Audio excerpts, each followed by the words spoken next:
Welcome to SSTV5 ప్రేక్షకులకు నమస్కారం.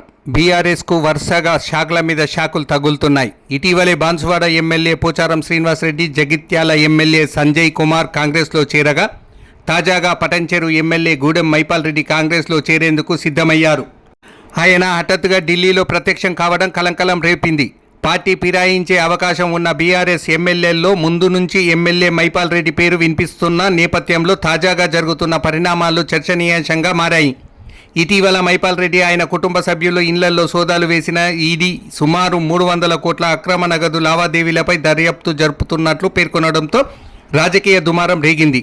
మరోపక్క బీఆర్ఎస్ నుంచి ఎవరూ చేజారకుండా అధినేత కేసీఆర్ మంగళవారం పార్టీ ఎమ్మెల్యేలతో సమావేశం నిర్వహించారు. ఈ సమావేశానికి గైర్హాజరైన మైపాల్ రెడ్డి ఢిల్లీలో ప్రత్యక్షం కావడంతో ఆయన పార్టీ మారుతున్నారన్న ప్రచారం పెద్ద ఎత్తున జరిగింది.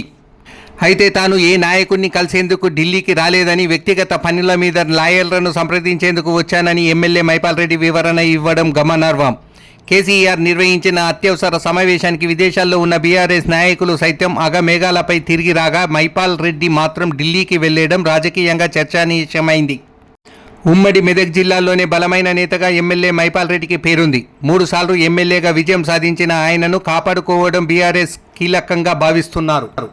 ఈడీ దాడుల అనంతరం మాజీ మంత్రి హరీష్ రావు పార్టీ ఎమ్మెల్యేలు మైపాల్ రెడ్డి ఇంటికి వచ్చి కుటుంబ సభ్యులకు అండగా ఉంటామంటూ ధైర్యం చెప్పారు. మరోపక్క కేంద్రం, రాష్ట్రంలో అధికారంలో ఉన్న కాంగ్రెస్, బీజేపీ 2 పార్టీలు మైపాల్ రెడ్డిని టార్గెట్ చేసినట్లు కనిపిస్తుంది. గతంలో ఎమ్మెల్యే సోదరుడు మధుసూదన్ రెడ్డిపై మైనింగ్, రెవెన్యూ శాఖల కేసులు నమోదు చేయడంతో ఆయన జైలుకు వెళ్లాల్సి వచ్చింది. ఇప్పుడు కేంద్ర ప్రభుత్వం దర్యాప్తు సంస్థ ఈడీ ఎమ్మెల్యే అక్రమాస్తులపై దృష్టి కేంద్రీకరించింది. ఈ నేపథ్యంలో పార్టీ మారాలంటూ మైపాల్ రెడ్డిపై కాంగ్రెస్, బీజేపీ 2 పార్టీలు ఒత్తిడి తీసుకొస్తున్నట్లు స్థానికంగా ప్రచారం జరుగుతుంది. దీనికి తోడు ఇటీవల మెదక్ లోకసభ సీటు బీజేపీ కైవసం చేసుకోవడంతో ఆ పార్టీ జిల్లాల్లో బలోపేతం అయ్యేందుకు ప్రణాళికలు సిద్ధం చేస్తున్నట్లు తెలుస్తుంది. పార్టీ ఫిరాయింపు ప్రచారానికి బలం చేకూర్చే విధంగా సీఎం రేవంత్ రెడ్డి ఢిల్లీలో ఉన్న సమయంలోనే ఎమ్మెల్యే మైపాల్ రెడ్డి కూడా ఢిల్లీకి వెళ్లడం చర్చనీయాంశంగా మారింది. ఆయన ఢిల్లీలో కాంగ్రెస్ నేతలను కలిసేందుకు వెళ్లారా, లేదా బీజేపీ అధిష్టానం ఆశీస్సుల కోసం వెళ్లారా అన్న దానిపై చర్చ జరుగుతుంది.